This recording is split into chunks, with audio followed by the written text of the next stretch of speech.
What's happening today is horrific.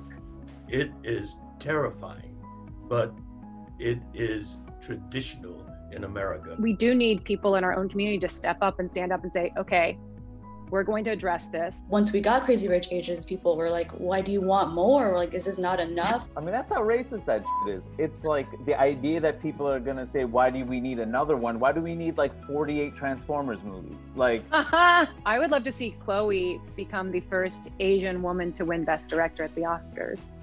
I would love to see you do that. Oh, yeah. And let's not forget Chloe Zhao. That's who I was talking about. Yes. Chloe Oh. Bennet, yes, No mad as well. pass. Chloe Bennet one day. I was like, I don't direct, but I like really love this. If we are together, recognizing this, it will really help all of us. Wow, therapy, guys. Here. Hi, everyone. I'm Rachel Yang. I'm a writer at Entertainment Weekly. Welcome to EW's Around the Table with Asian Entertainers.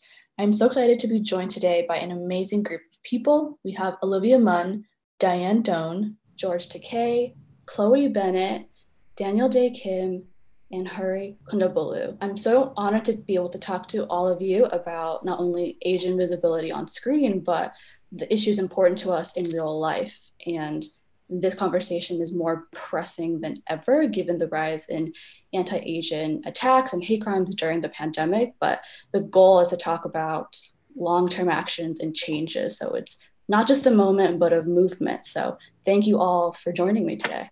I wanted to start with Daniel because you were one of the first high-profile people to really talk about the attacks against Asian Americans. And first, what made you want to speak out? And now that we're a few months out from January and you talking about it publicly, have you seen some of the reactions that you wanted to see? And what else do you want to see? Wow, there are a lot of questions in there. Yeah, I guess I'll start with the first one that I heard, and that is the reason why I decided to do what I did in offering a reward along with my friend Daniel Wu is because I was heartbroken, I was frustrated, I was exasperated, and I was angry. And I still am, all of those things, because despite the fact that that was already almost a month ago that we offered that reward, attacks are still happening. Just the other day, literally yesterday, there was another man who was murdered in Oakland, another elderly Asian man named Ho Pak, who was murdered by someone who was a serial felon, who was out on home arrest for a separate crime, who went out onto the street and attacked and killed this man. Almost daily, these attacks continue to happen. And anyone who cares about this issue cannot be numb to the propensity and the frequency of these attacks. It's happening all over the country, and it doesn't seem to be abating. And this is why we're here today talking about it. You know, this is not a current phenomenon. Violence against Asian is as old as American history. When Asians first started coming to the United States, and that was the Chinese first about 1840s, the Chinese were used to lay the tracks across America to bind the two coasts together. They worked hard on the railroad, but this fact is little known. And even more unknown is the fact that many of those Chinese laborers were shot down when it came time to be paid. And their bodies are buried under the tracks. So this is throughout American history. And whenever there are incidents, the violence accelerates, it surges up. In my hometown of Los Angeles, as early as 1871, there was a white woman who claimed that a Chinese man had assaulted her, hassled her, and very quickly, a vigilante mob got organized. They poured into Chinatown, dragged out 17 Chinese men to the Central Plaza. And those of you that know Los Angeles, that's a historic plaza there. And there's a tree growing in the center of that plaza. They were strung up, lynched, 17 Chinese bodies. And that tree is still there. It's a giant tree now. And after Pearl Harbor, we know what happened. It was a terrible bombing. Over 2,400 people got killed, mostly military people, but a good sprinkling of civilians were there. And that terror rolled across the Pacific to the West Coast and swept across the country to the East Coast. The people were terrified, but for a small group of people, Americans of Japanese ancestry, the terror was intensified.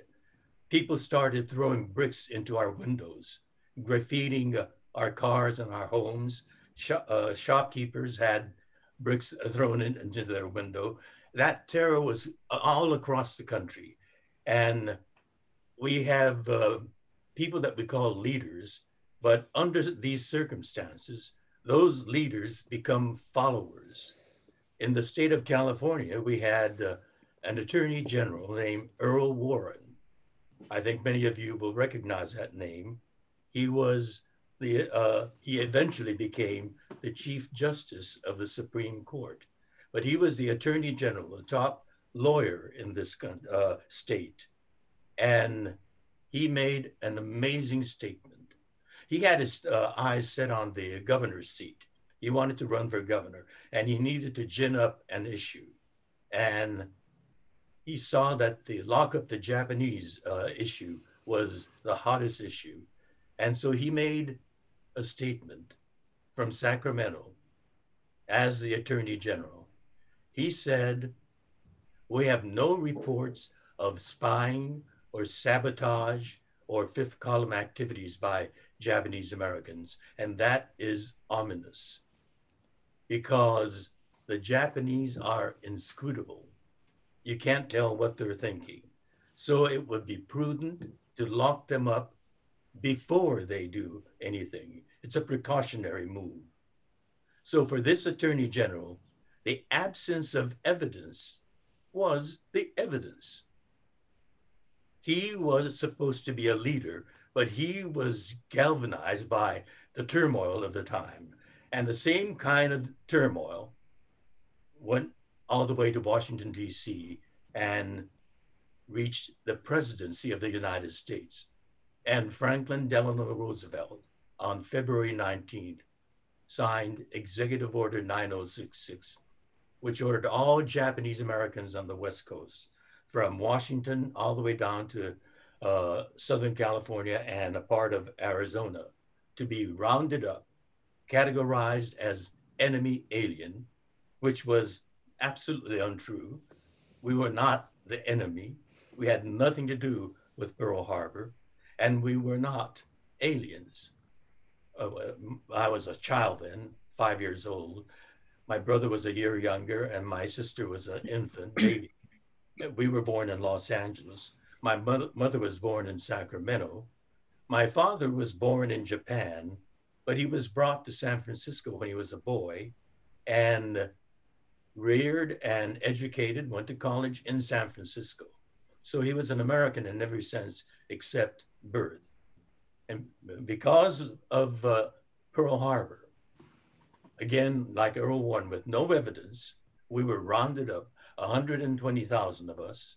And I remember that scary morning when soldiers carrying bayoneted rifles marched up our driveway, stomped up the front porch, and with their fists banged on the door. I mean, that was just the beginning of a series of violences that were perpetrated on Japanese Americans. And yet, you know, a year into imprisonment, they realized they had a wartime manpower shortage, and they decided they're going to draft people out of a American concentration camp.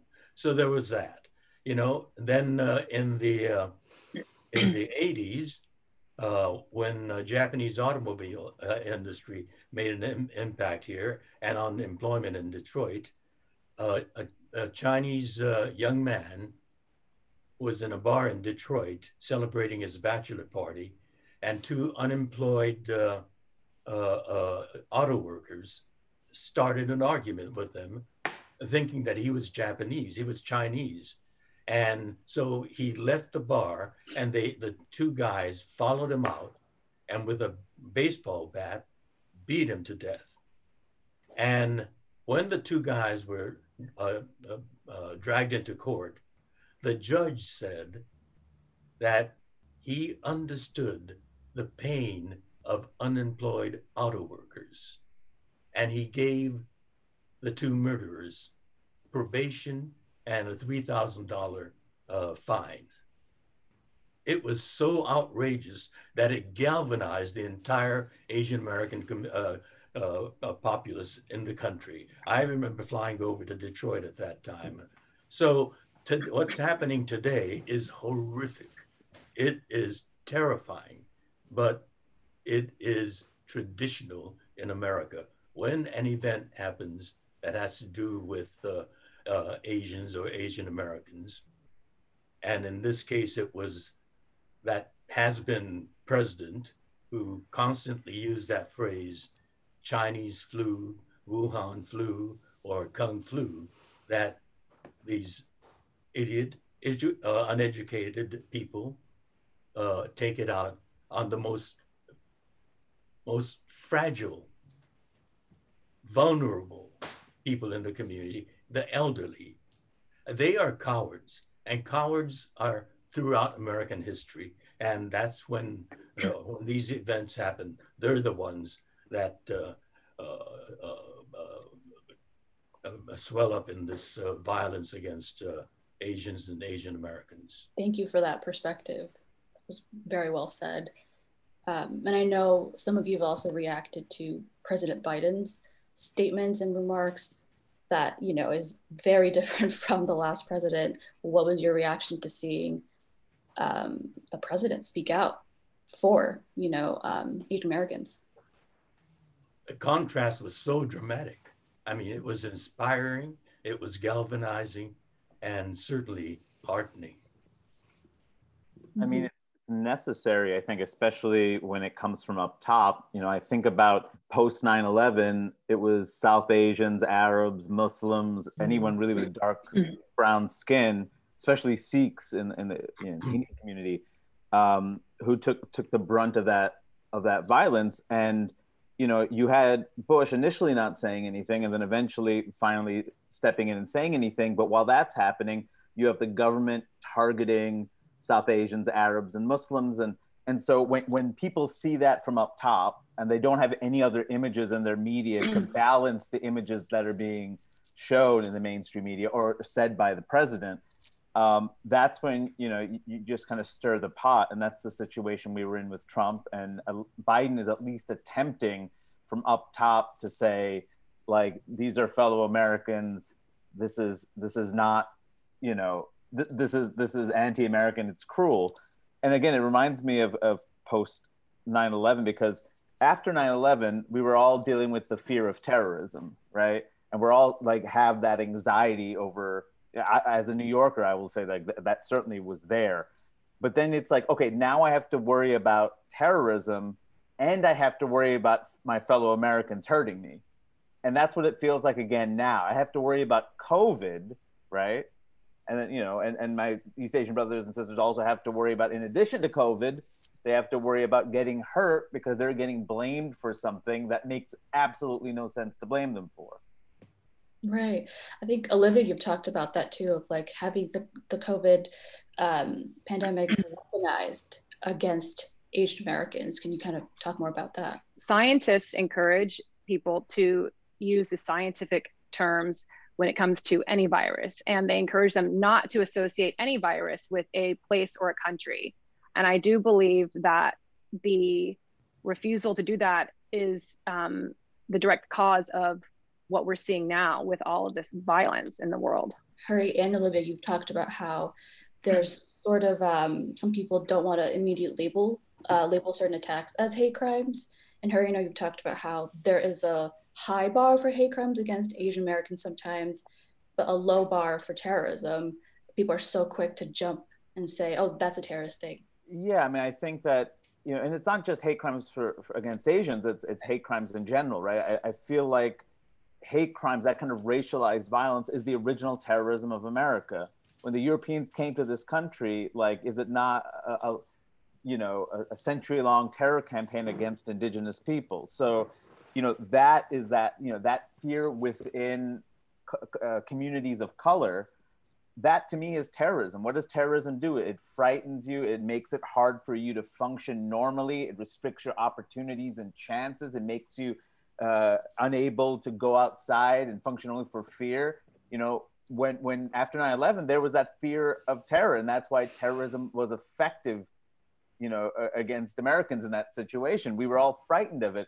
Well, what's the difference if it's a part of our population that's also afraid because of these actions? Like, the fact that, people, like, whether it's people like the Proud Boys or these other white supremacist organizations, I read another article today that, like, local police had information about this stuff, but they didn't act on it because they just thought these were a bunch of idiots who just talk, shit about, other groups and weren't going to act. If a Muslim tried the same thing, that's not going to work. So, it's institutional, and it's again, like, every time that we don't define these things as hate crimes or as terrorism, what we're doing is just reinforcing white supremacy.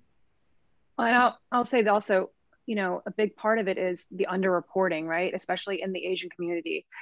We've talked about this many times already, but we know about just how it is culturally taught to keep your head down and keep moving, and especially within our elders. So that's a big problem. I was speaking with Amy Wakefield, Mayor Garcetti's wife, over the weekend, asking like what we can be doing here in LA and how we can actually get funding for an Asian hate crime task force, because that's so important. That's what I found is really important after talking with people.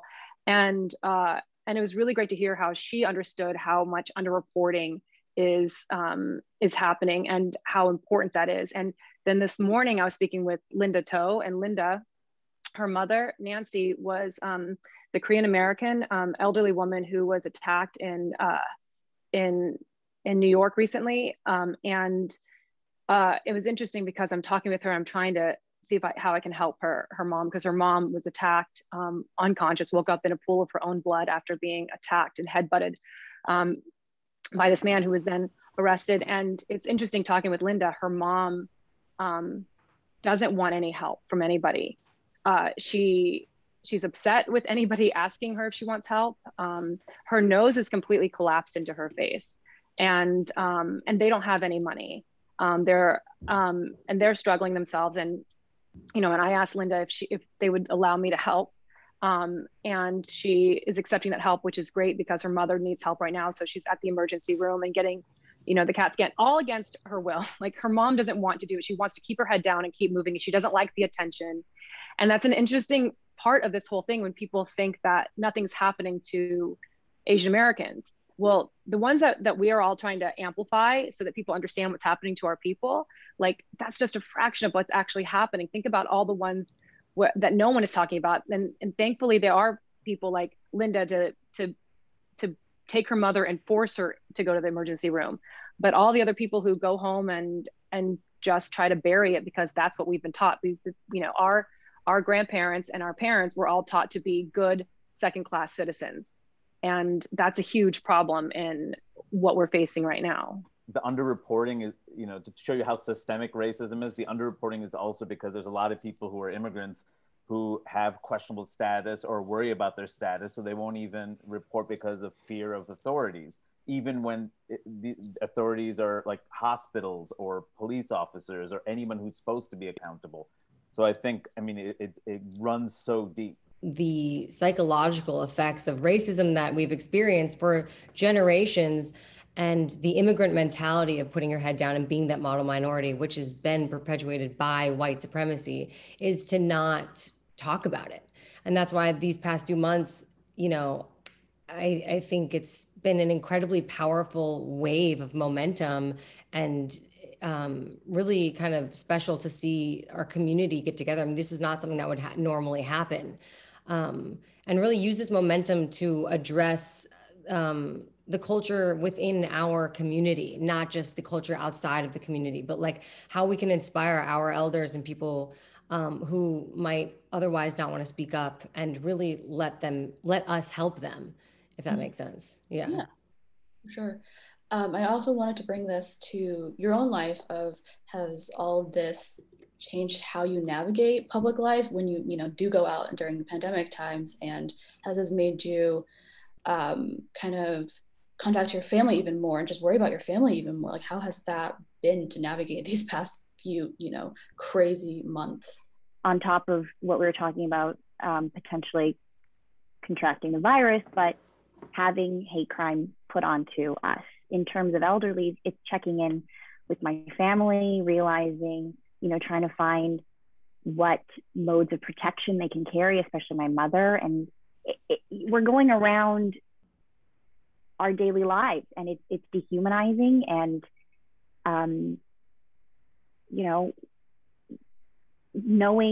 teaching them it's okay to speak up. My mother's mentality is like, well, if something happens to you, you must have done something. What did you do? And it's reversing that stigma. It's reversing that immigrant, I'm just happy to be here. And I mean, it's been heartbreaking. Has the increased media attention on all of this, has that changed or even spread conversations with your family, people in your communities of, like, has that changed their perspectives? I think it's been really kind of, I think that the biggest privilege is being able to have these intimate conversations, because there's so much, we can't ignore the fact that this is all under the umbrella of white supremacy. And then part of white supremacy is pinning non-white groups against each other. And we can't really address the racism that's happening towards Asian Americans without addressing the racism that is happening towards African Americans, our Latinx brothers and sisters. And it's a really, really complicated situation. There's a lot of we can't really address what's happening with us without talking about what's happening, in other communities, and kind of acknowledging that, the racism that I think Asian Americans, obviously there's been, I think, like 150% increase of violent attacks, but the real dangers of it is the emotional and psychological generational trauma that is passed down, the way of thinking, the imprisonment so deep you don't realize you're imprisoned in this version of yourself that society has told Asian Americans that they are. And that's why our jobs as creators is actually incredibly important to kind of, I feel like this past few months and this past year has really shifted my understanding of at least my place in kind of how I can help everyone. Because there are so many incredible grassroots organizers and people on the ground that have been doing this for a really long time, Asian American groups and advocacy organizations that really are putting in the work, but really just need to be amplified. And us as people who have, platforms and we're able to reach, like pulpits, and we're able to reach so many people. It's really about amplifying the people who've been doing this work for a really long time, because they're so incredible. Because a lot of the stuff that has to change in government. I mean, this is why representation in government is so important. That's why having an Asian American in office, in the midterms, not just during the election, the presidential election, but having representation there. It's not like a glamorous kind of thing to amplify, because it's like local elections, like nothing's more boring. But it's been interesting to kind of find a place where, we can use our voices and our celebrity, if you will, to give voices to people who are really, studied and understanding of, like, the history of why everything has been happening. I can say that for me personally, when Daniel made such a public stance, it's not that I didn't know about what was happening to our people for longer than the pandemic, but especially during the pandemic. It's just that the culture within, even for me, somebody who is very outspoken about things, it does feel like I would be screaming into an echo chamber. And so to see Daniel speak up and do it so eloquently, and then also get that response back, we do need people in our own community to step up and stand up and say, okay, we're going to address this. We're going to do the right things. And I know for me, I was able to watch their leadership and follow behind them when my time was called to stand up and do something. There are existing community organizations in each of our ethnic groups, and they have been at this work for a long, long time in all the major cities, in New York, in Atlanta, Chicago, Los Angeles. For example, for the Japanese American community in Los Angeles, we have a group called Little Tokyo Service Center, and they have been organizing young people who go out and escort elderly Asian Americans. And it's not just Japanese Americans. These volunteers are Mexican American, African American, and they know that the Japanese in the Little Tokyo community, the Japanese elderly are very vulnerable. So they go literally knocking at their doors and volunteering to help them. If they want to go out for a walk, they'll walk with them. Or if they want to go shopping, they will go with them. So the whole community is actively engaged in participating. And I know that's happening in the Chinese American community, both here in Los Angeles and in New York. So that's an important point. And then the other point that you make about Asian American elected officials, they are critically important because they have megaphones in the arenas of power and potential funding. So we need to stay in contact with them, and they will know a lot of the facts that we don't know, and they can help with funding as well as vocalizing on the issues that we have. Mm-hmm. Yeah. Just to underscore some of those points, specifically, there are a couple of bills right now that are in front of our Congress. One is the no hate bill that was passed actually in our last Congress, but now has to be repassed in this Congress. And it is the link between the legislative arm that George was talking about and what Chloe and Olivia were speaking of in terms of our community. Those bills are specifically there to fund community organizations that have been doing the work on the ground for generations. George mentioned the organization in Los Angeles, but there's another one in Oakland called Compassion in Oakland that is doing very similar work, and it's an all volunteer organization. So these grassroots movements are sprouting all throughout the country. And what's crucial is having the legislative part of it, our government part of it, feeding and connecting with these community organizations. We have, the COVID Hate Crimes Act that Congresswoman Meng and Senator Hirono just introduced. And that's also really important because that's going to be providing the facilities to report hate crimes in many different languages, different Asian languages. And these are the ways that we can encourage the people who are suffering from these attacks to speak up and speak out. So it's a combination of the community, quote unquote celebrity amplifying this issue, and our legislators doing something in conjunction with our district attorneys to form some kind of a consistent policy that discourages these attacks. Before we kind of transition a little bit, is there something about these discussions that you've been having that you feel like topics have not been brought up that you want to shed a light on now, or issues that have maybe been misunderstood that you wanted to also talk about? There is something I would like to say, and I would just like to kind of speak to the importance of allyship. You know, every group in America has their own specific history here, and all of us have one thing in common, and that we've suffered oppression in one way or the other. And this is not a victim mentality, and this is not our way of saying we deserve or we are entitled to, but it is our way of saying that we are stronger together. And though it might be wrong to say, well, our experience is equal to another ethnic group's experience. I don't think we can say that, but we can say that we have suffered under the same paradigm and dynamic that exists in American history. And I think that if we are together, recognizing this collectively, it will really help all of us. Also, I just want to add that there's a 5-part PBS documentary called Asian Americans that Daniel narrates and that I was a talking head in. And I think so many— You were great in that, Harry. Thank you, it's true. But so much of what you just said, Daniel, is reflected in that film, and we see all the the allyship throughout history that maybe we didn't know ahead of time, and that's always been part of movement building. So just to reinforce that.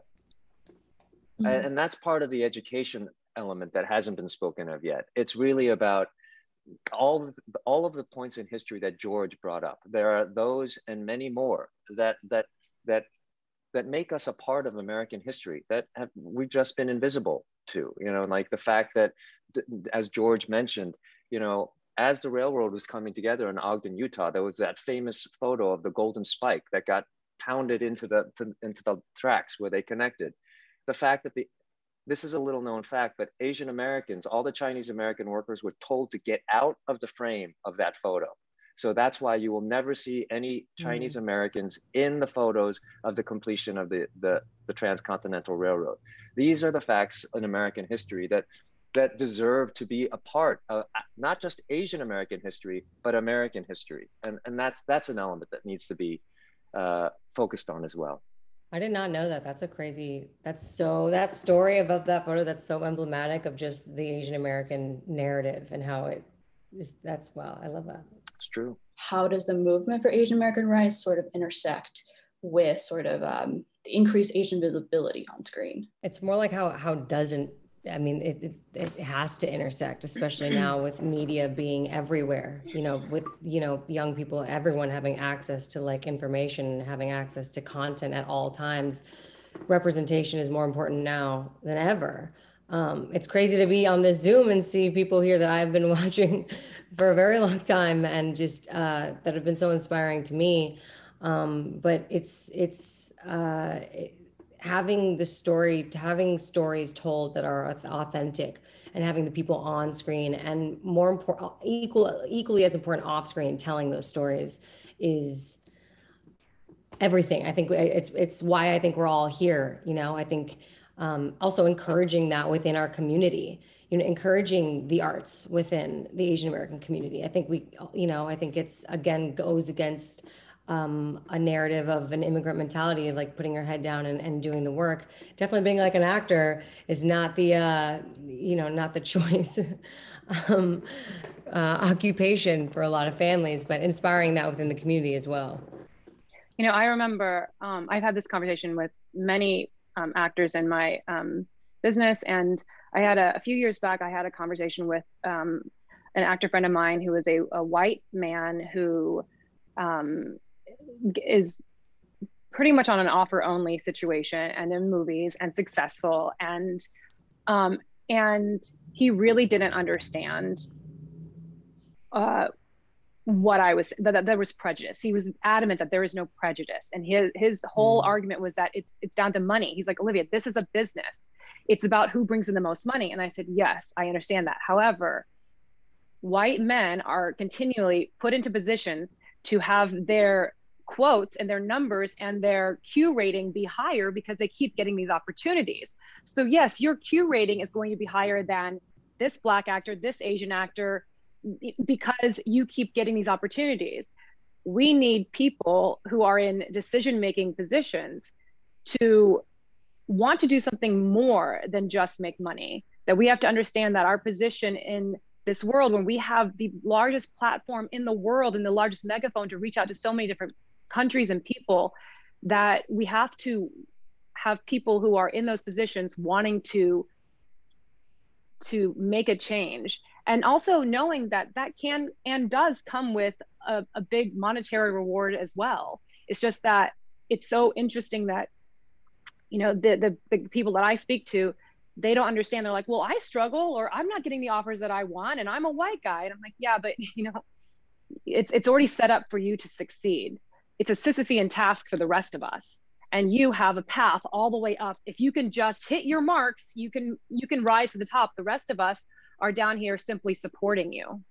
Mm-hmm. I mean, also just the recent success of like Asians and South Asians and increased roles and stuff. Part of it, of course, is due to the activism of our communities over decades, pushing for things and countering stereotypical things in media challenging them. But the other part, like what Olivia said, is money. I think people finally figured out, oh, their communities have money too, and they want to spend it. I mean, Lily Singh didn't need NBC. NBC needed Lily Singh because she has this huge following online that she got herself. And there's tons of examples of that. So, you know, that's how they're kind of looking at this. But that's how like deep racism is that Asians are half the world pretty much. Like if you look like outside, more than half the world at this point. I mean, and that's not going to stop. So it's just like, if you want the numbers, you have the numbers globally. Like Crazy Rich Asians was a huge film. There's so many films that have yet to be made, and our old stories are your new stories because you didn't let us talk until 5 years ago. So like, to me, it's so, it's spineless, but it also is racist because you're not even seeing, your racism is not letting you see the bigger picture and the money to be made. Mm-hmm. Yeah. I mean, I've heard that on social media. I've heard that people in real life of not only is like, once we got Crazy Rich Asians, people were like, why do you want more? Like, is this not enough? And like, it's frustrating to have these conversations, but is this something that you've ever heard in your life? I mean, that's how racist that shit is. It's like the idea that people are going to say, why do we need another one? Why do we need like 48 Transformers movies? Like, like, what are we talking about? I thought Hollywood's whole thing is milking the same thing over and over until it's dead. Like 40 seasons of The Office. Like, this has nothing to do with, you know, like, yeah, like that, again, that's how racist shit is. Like, you want to milk that for what it's worth, but they can't even see it. That's so funny. Just yesterday, I was like going through like the movies that are submitted for the Academy Awards, and so I'm going through them, and I came across one that I won't say, but I was like, they made this again? Like, didn't we already make this? And like, it's just another white person telling that same British story, and I'm like, we really needed it again. Yeah, it is crazy because you're right. Like, but I think to answer your question, Harry, they do need 48 Transformers starring all white men. It is needed. It's the people need it. So, you know, well, the heart wants what the heart wants. Actually, Harry and Olivia, your points kind of intersect because, you know, I think it's fair to say that Hollywood operates under a fear-based decision-making system, and people don't want to take chances because they're afraid to lose their jobs. They want to do what they know. And to tie back to Olivia's point, if the decision makers are all white males, then they're going to green light the projects that appeal to them or are within the sphere of their influence. And that's why it's so important to have people who are not white and not male in those decision-making processes, and also our actors and artists. You know, it's hard to fault an independent filmmaker for trying to tell a personal story. And they may be white and they may be male, but the problem is that we're not hearing those personal stories in the same way from those who are not in that demographic. It is changing now because there is more of an awareness, and everyone on this call is doing their part to push the boundaries. And I think that's the thing that to keep in mind is that we all know what the problems are. We all know what the hurdles are. What are we going to do about it? And that's really why a forum like this can be effective, because it's really about inspiring people who are listening and watching this to make change the way that everyone else on this call is. And so it's about doing what you can do. It's about pushing the boundaries in your respective fields, whether it's acting, directing, producing, or all of the above. Do whatever you're able to do to push this boundary. Keep this as part of your agenda, because that's the only way it's going to get furthered. The people who are just starting in this business are not in positions like we are, where we can make change and ask for things on a daily basis, you know, in the jobs that we have. So it's up to those of us who can to do. And that's how a wave gets formed. That's to speak on that, like the reality is like we're in terms of the industry, we're in a business, and they want 800,000 Transformers with all white men. That's what they're going to keep doing. And that's where it's on our community. And it's not just, I completely agree. It's about pushing boundaries. But it's also about inspiring our community. That's where real culture shift will happen. There's nothing will establish more safety for a young Asian creator to want to, maybe maybe write a short film, maybe become a musician, whatever it is, then a sense of community. And for a really long time, that's the power of social media, has, given visibility to people who are in the industry, who, so young artists can look up and go, oh, there is room. And the reality is, like, the white people are not going to make the room for us. Yeah. It's going to be us that we have to show up, take up space and be good. There's not, don't forget that. Like, we can't show up and be, like, white guys can show up and be incredibly mediocre, and then they're like, sorry, I'm swearing a lot. And they can be, it doesn't matter. We don't have room to be mediocre. And within our community, we need to inspire, psychological safety for other young Asian American artists to really go, okay, this is something where if I take a leap, I can be caught by a community, that I have other supporters. I would, Dianne and I played sisters on a show. And it's not a coincidence that our showrunner is a Asian American woman. They cast me, and they could have, completely not played into me being half Chinese, and instead that they leaned into it. And then they furthered that narrative. That would not have happened if Marissa was not at, like, leading the show. And there just really isn't room for us to be, like, I want to be so good and take up so much space as a community that we get to be as mediocre as those white guys. You know what I mean? Like, I want an average actor to come up and be like, great, cast as the lead of this, whatever. But it's really about that inspiration within our community, as artists, from an artistic standpoint. I think that safety is really how things change, how we shift culture, and that trickles down. So Chloe, you mentioned getting to act alongside Dianne in Marvel's Agents of S.H.I.E.L.D.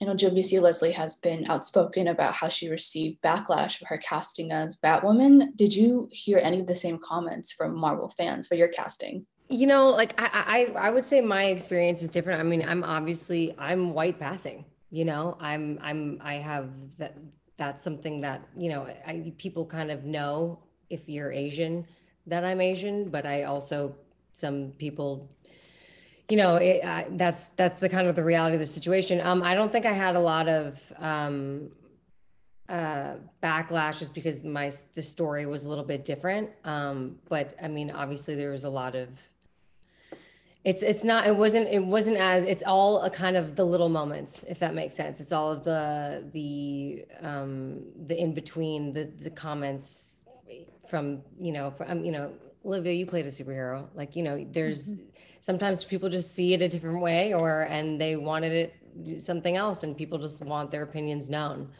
So that was kind of my experience. But overall, people, in terms of me being Asian, were really, it was really a positive experience. Them welcoming, because honestly, them welcoming the character.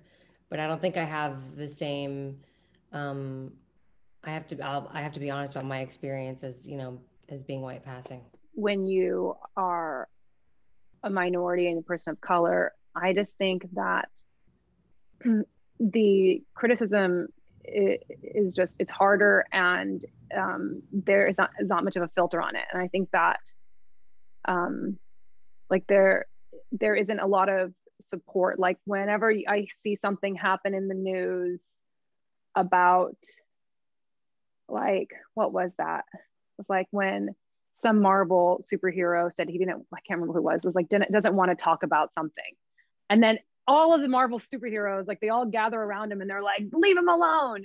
But whenever anybody comes after a minority woman, a lot of times we're left to fight our own battles, and usually it's a lot of times just like weathering the storm. And so I find that happens more than anything. It's not so much like an active, like, hate that's coming at us when we get a role, but it's more that we don't get that huge amount of support. When I did X-Men, I only signed on for that movie because they said I'd have the biggest fight scene in the movie, and I loved Psylocke growing up. And I was really insistent that she looked the way that she looked in the comic books, because they wanted to do like just all black and make it simple. I think because it was actually the cheapest way to do it. And I pushed for it to be like the comic book. And when I got there, you know, it was a lot different, and I was there for a very long time, and the role was very like small. And but I knew that it was going to be small. It was supposed to be an introduction to the character, and then the fight scene was cut down from what it could have been to maybe like 40% of what it could have been. And then to go into the next movie, I would have done another cameo in the next movie, although I couldn't do it because I was filming something else. But there wasn't this kind of, you know, there wasn't anything even within the movie itself of like the producers or anybody saying like, hey, we should elevate this Asian character. We should try to, you know, it wasn't really, it was just kind of like, okay, cool. That's like, it was just a placeholder, like, you know, and I get that a lot. I have heard that a lot. It was like, when I'm throwing out other ideas, when I'm on a project in the past, nowadays, like the last few years, I don't allow this kind of conversation to go on, but I've heard it many times when I throw out an actor's name and they say, oh, well, we've hit our minority quota with you, so we don't need to just focus on a minority. I'm like, well, I didn't bring up this person's name because they're a minority. I brought them up because they were a really talented actor. But a lot of people have really viewed us as, you know, hitting a quota. And and that is really dehumanizing for sure. With Marvel, you know, it was short-lived and I came on. Chloe's character already paved the way for me to come on there. So I didn't necessarily get hate for that. But something that I find really interesting is working on my show, Warrior, an Asian woman in a position of power or wanting power automatically becomes the villain. And so I feel like experiencing those comments from the audience of like, well, she's, you know, a bitch, or she's power hungry, or she's evil. I think going through, you know, why is that? It's because I feel like in the media, Asian women, we always played the supporting role or behind someone or, you know, less than. And so I think that it doesn't answer your superhero question, but that was something I definitely noticed being experiencing being in a position of power on my show. Well, and can I just add to that? Sorry, I don't want to interrupt. Daniel was going to jump in, but it's something that my friend Bao Win, who directed Be Water, the documentary. So Bao and I talked about this a lot because he was asked a lot about about Once Upon a Time in Hollywood and the depiction of Bruce Lee in Tarantino's movie. And for the longest time, he would tell me that he would say, and I was reading interviews that he would just be like, well, we have to respect other you know, artists and their depiction, yada, yada, yada. And so we had lunch once and I said to him, I was like, I've thought about this a lot because I do believe that artists need to be artists. And, you know, Tarantino has a lot of love for Asian cinema. We've seen that. And he is an amazing filmmaker for sure, and storyteller. So, but taking into account what Tarantino said during the press for this and about the Bruce Lee depiction, he said that he did research and spoke to people who were around Bruce Lee at that time, acquaintances or just on the studio lots at the same time. And he created the depiction of Bruce Lee based on their memories of being around Bruce Lee. And I said, so just using it wasn't his own, like, you know, creation in some imagination of his. He said he tried to do the research and made the Bruce Lee in his movie as close to reality as he could based on his own research. Now, the one thing that Tarantino was not taken into equation was how white people would view Asian people at that time. To have any sort of strength or self-confidence would be seen as being cocky, would be seen as being brazen. And that's why people saw him in this movie as being this really cocky guy who's super arrogant. But that was through the eyes of white people looking at an Asian man saying, why don't you feel smaller? Why aren't you smaller? Why do you dare to exist in our world? Because just to simply exist as a minority is seen as a protest. And so to Diane's comment about why people would be looking at her in any sort of strength and be like, she's a bitch, that's because through their lens, through their eyes, they are looking at you thinking, how can she be so strong? Where does that strength come from? It must be coming from a negative place. What is she going to do with that strength? Is it going to attack me? Is it going to take away my privileges and my rights? And so that's how people end up viewing you. So it's important, I think, to keep doing what you're doing, to keep playing those strong characters. And eventually, eyesights will change. Was the rally around the support for the Avenger or the Avenger actor, was it Chris Pratt? I remember there was a lot of hubbub around that. I can't remember. I just remember seeing I just remember it was like pandemic time. So I just remember everybody being like, leave him alone. And I was like, I think whoever this is fine. I can't remember. There's a lot of Chris's. So I feel like it could have been one of them. I'm not sure. I just know that it was like, there's just such a, like this groundswell of support in a way that was like, I think they're fine. Like, you don't have to have an opinion when you're in those situations. When you are a minority, when you are a woman, you have to have an opinion. You have to, there's no support. I think that's what, I haven't really thought about that question, the superhero question, or like, it's really like, it's like these in-between moments where you don't have, you're kind of thrown out to the wolves, especially kind of like while I was on S.H.I.E.L.D., media became so much bigger. I mean, I started 8 years ago. So the industry's completely changed in 8 years. And a lot of that had to do with being a woman. A lot of that had to do with being a young woman of color. Like there's so many other facets that it wasn't just about like being an Asian superhero, but you're freaking sprinting a marathon blind. Like you're trying to like figure out your resources, your community, how to respond. And it's scary. So that was kind of the part that was more daunting, I guess. That's also called blazing a trail, because there's no path in front of you. I just remember what happened with Kelly Marie Tran in the Star Wars movies. Yeah. And that to me was the kind of highlight, the spotlight for this kind of an issue that you're talking about. Yeah. Like it goes back to the psyche of people, that it's okay to go after Asians, that it's okay to make fun of us. It's okay. Like the hate crimes that are perpetrated against us are okay. And you saw that when it happened. I'm like, it doesn't happen. It happens so much to our people, and we have to keep swallowing it. And what happened to her was like devastating to watch. And it was devastating to hear how quiet people were about it. It felt like non-Asians were very quiet about it. And that felt, what we've been hearing a lot lately, but I've been seeing a lot lately, which I really appreciate, is that people saying your anti-racist activism has to be inclusive. Like if you are anti-racist, then you need to be also upset about what's happening to Asian Americans. You just don't get to, it doesn't make sense if you're doing it just when it's trendy. It's difficult. It's really nuanced. There's a lot of I have a lot of, just because I'm mixed and because of the whole, when I first moved out to LA, I was told, I remember vividly being in a casting office, and the casting director was like, you're just not white enough for the lead, but you're just not Asian enough for the best friend. She's like, I don't know what to do with you. She was like, it was like very casual for her.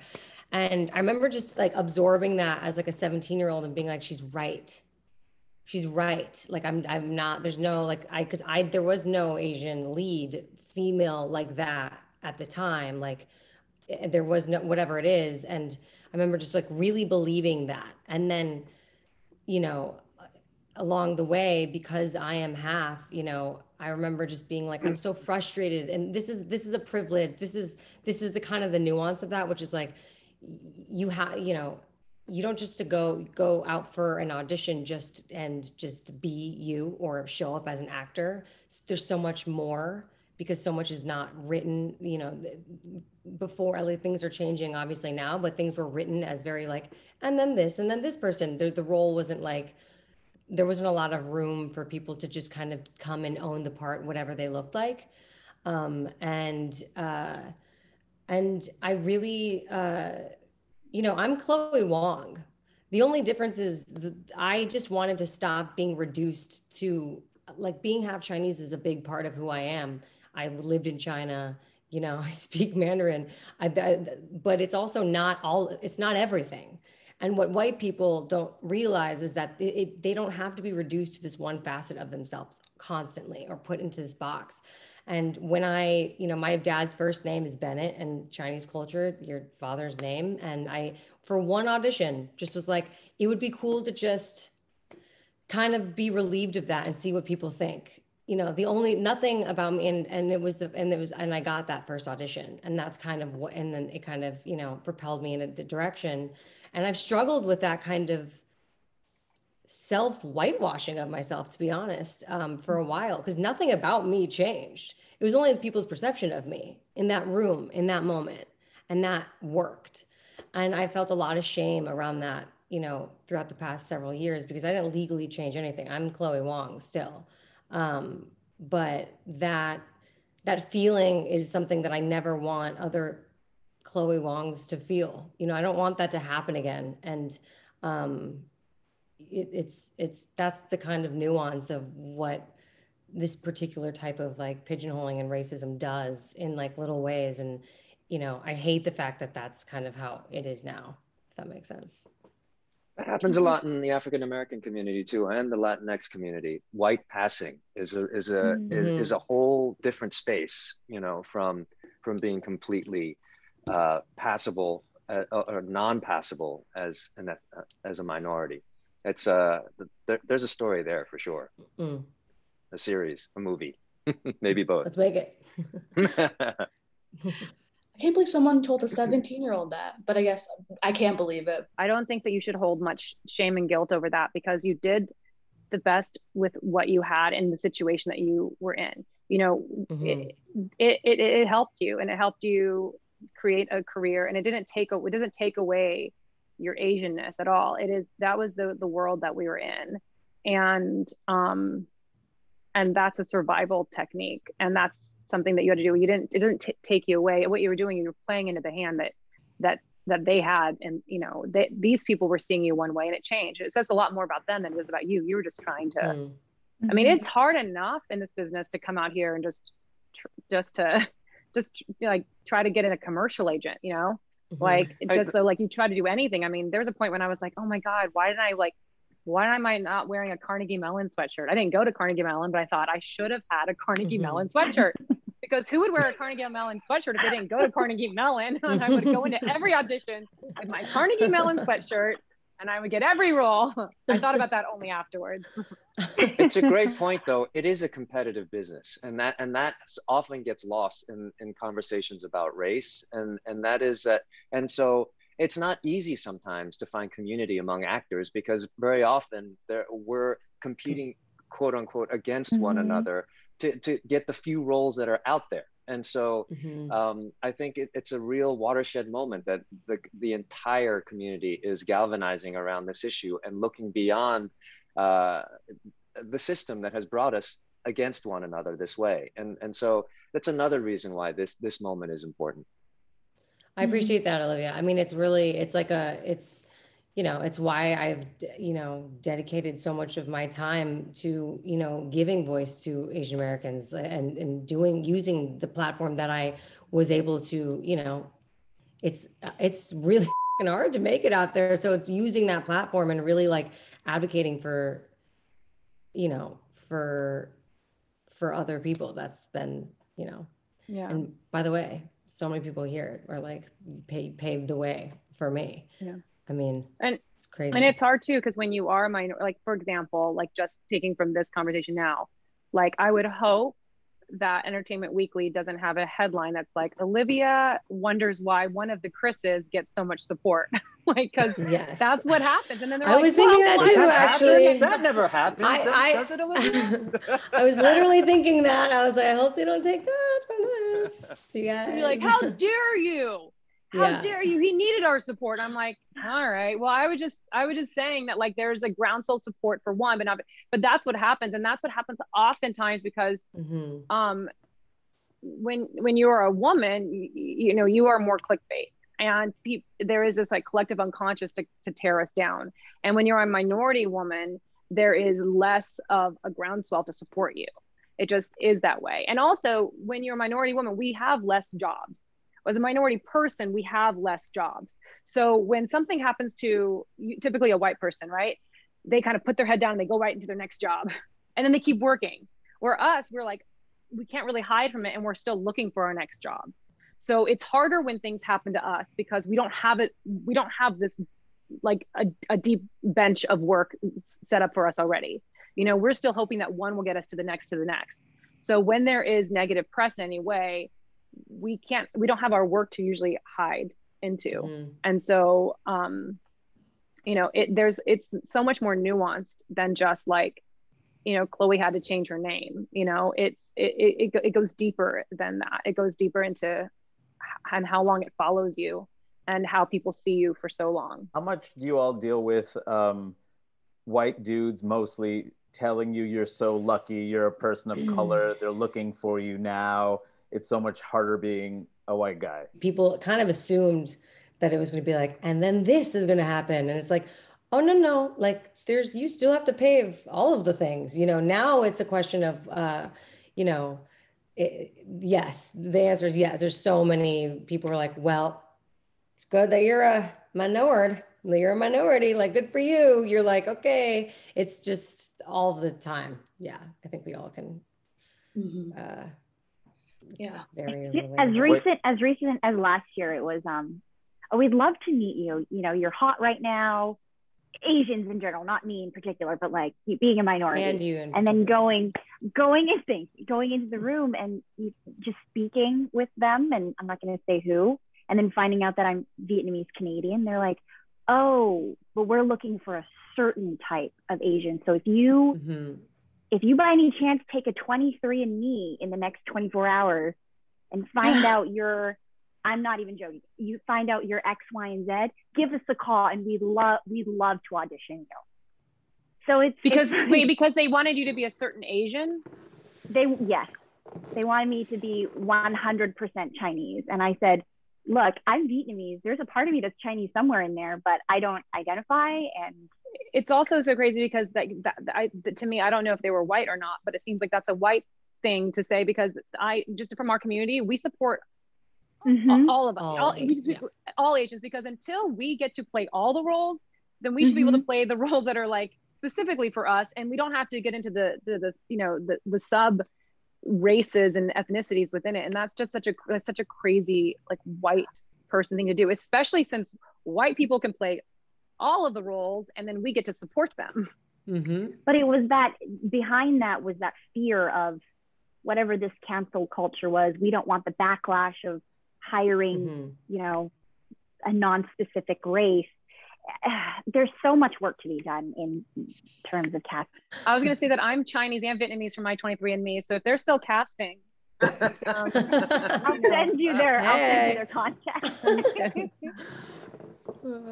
That is an issue that Asian Americans face, that very few other ethnicities face, and it's actually worth a deeper dive. The fact that we are subject to nationality specific casting, and why. And so we can stick a pin in that and talk about it later, because we've been talking a long time. I know so many of you in the Zoom room are the first Asian actor to do, you know, something in Hollywood. What first do you want to keep seeing down the road? I want to see the first non-first. Exactly. I want to see it when we don't have to think about firsts anymore. Yeah, exactly. I think, Chloe, you and I are on the same page. Like, I would love to see it where there's so many of us, and I'm not just talking about Asian Americans, but just everyone of all shapes and sizes who are getting their turn in the spotlight, and there's a true diversity of portrayal and representation, that we don't ever have to talk about this or have a forum like this again. That's the first I'd like. The Starship Enterprise's makeup should be the reality of our society. Starship Earth. It was still a white male captain there. I would love to. Did become a captain. Let me remind you. In the Star Excelsior, Trek I remember. 6, The Undiscovered Country. Who was on the first shot in a brand new ship, seated in the big chair in the center of the bridge of the Enterprise, or bridge of the Excelsior? Captain That was a cooler ship than the Enterprise. I would love to shouted see from the mountaintops. I would love to see Chloe become the first Asian woman to win Best Director at the Oscars. I would love to see you do that. Oh, yeah. And there's a wonderful movie out now called Minari of Minari. Korean immigrant family in, of all places, Arkansas, where I was imprisoned as a child. I was in an American concentration camp in the swamps of Arkansas as a 5-year-old. And Minari is a story of this Korean immigrant family trying to make it in Arkansas with its rich and turbulent racial history. And let's not forget Chloe Zhao. Chloe That's Zhao that's who I was talking about. Yes. Chloe Bennet, yes, Nomad as well. Land. Chloe Bennet one day. I was like, I don't direct, but I like really love this film.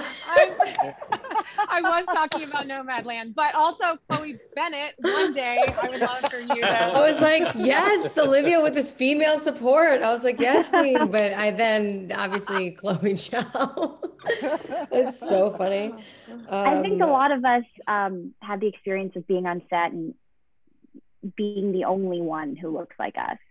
And I had the privilege of never in my life would I think to be a part of a cast where 8 of the 12 of us were Asian. And that importance, if we're talking about allyship, of knowing that other people around me who I get to work with and confide in have that underlying of experience of being Asian American. And you know, the show that I was a part of, we got to share the Asian immigration story into America and the importance of just looking around and seeing ourselves. I mean, that's something that I want to keep seeing more of us in the room, around the table, behind the scenes. Yeah, I mean, again, Chloe and I played sisters, and never would I think that would happen. 2 Asians in the same frame at one time. Yeah, it was awesome. I know George and Daniel, you guys, you played Daniel's uncle in Hawaii Five-O. They're dynasties in this room. Oh, we're kin in more ways than. It was an honor for me. It really was. You're a good nephew. Your mother brought you up well. Thank you. I mean, as we wrap up, are there, closing comments? It's been a great discussion. Is there anything I haven't asked that you really wanted to talk about today? I just think Minari shouldn't have been nominated for Best Foreign Language Film. That's part of the problem, because that film is an American film. I mean, like, it's an immigrant family going to Arkansas. The fact that, like, the majority of the film, or whatever percentage of the film needed to be in English isn't in English. I mean, a lot of this country doesn't speak English, and the languages we speak at home are just as valid and are part of the American experience. So as long as things like that keep happening, it just reinforces the fact that our stories aren't American stories. And it's such a beautiful film. It's just kind of a bummer that it can't be seen in the same light as other American films. I thought about that category because I thought the problem was the category itself. It's an interesting category to have, a foreign language film, as opposed to a foreign film. And then I thought about it and I realized that Inglourious Basterds was actually nominated for Best Film, Best Drama by the Golden Globes. And that film is predominantly in non-English languages. Yeah, so, that exposes the difference in how Europeans are seen versus Asians. I want to close out with any resources that you would recommend to anybody, or just people that you that think we should all look toward as guides, as inspirations. Daniel Dae Kim. No. I will say that there are a lot of organizations right now who could use your help. There is stopaapihate.org. There is Stop Asian Hate, a fund that is on GoFundMe right now. Stop Asian Hate is a particularly good one because it's an aggregator. What they're doing is they're collecting funds, and they're also providing a web page where you can see all of the local community organizations that are doing the work around the country. And so you can actually pick and choose which charity you would like to donate to. It can be in your area or somewhere else in the nation. Or alternatively, there you can donate money and they will disperse money appropriately to select and vetted organizations. So this is a way that you can help. And really, $1, $10, $20, it's all tax deductible. this is something that you can do right now. From a political standpoint, there's Asian American Advocacy Fund, which is in terms of, voter suppression, gerrymandering to Asian Americans, stopping them from getting at the ballot. There's Asian American Advancing Justice. Those are great organizations that are, people should know about. Yeah. From Absolutely. an educational standpoint, I just want to again reinforce PBS's Asian Americans documentary, just because, I feel like I'm fairly well versed on a lot of our history, and watching that, I was kind of like blown away by how much I didn't know and how interconnected so many of our stories are. And I think it's hard to feel a sense of pride when everyone makes you feel like you're not from here. And in fact, our roots are pretty deep in this country. And so again, I think that film is great for anyone who doesn't know much about our communities, especially other Asian Americans. Thank you guys so much for being part of this roundtable. It's been so enlightening. Thank you to Entertainment Weekly for giving us the opportunity to amplify. We really need the help of mainstream media to keep this in the news so people know what's happening to us. It's really important, so thank you. And to Entertainment Weekly, Mary Margaret, you guys' new editor-in-chief, that's really, really exciting. Asian American, that's exactly what we want and need. Yay. Absolutely. Thank you guys so much. I'm Rachel Young at EW, and once again, I want to shout out Dae Kim, George Takei, Olivia Munn, Dianne Doan, Kondabolu, and Chloe Bennet. Thank you so much for being with us today. This has been EW's Around the Table with Asian Entertainers. Thank you.